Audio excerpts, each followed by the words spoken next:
Okay, I just got another Zippo in. Let's take a quick look at this thing.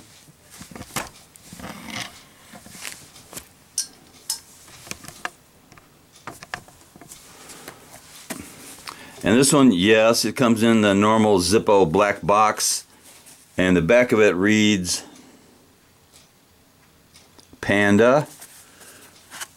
Nothing special about the box.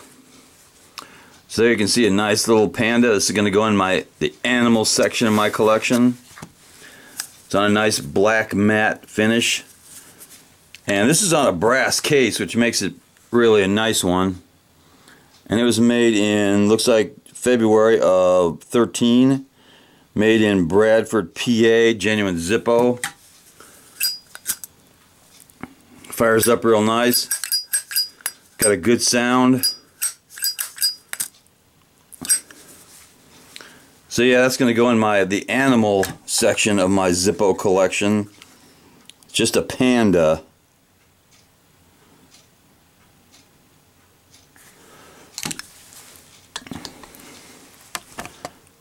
So yeah, that's a quick look at the panda. And does it deserve cowbell? You betcha.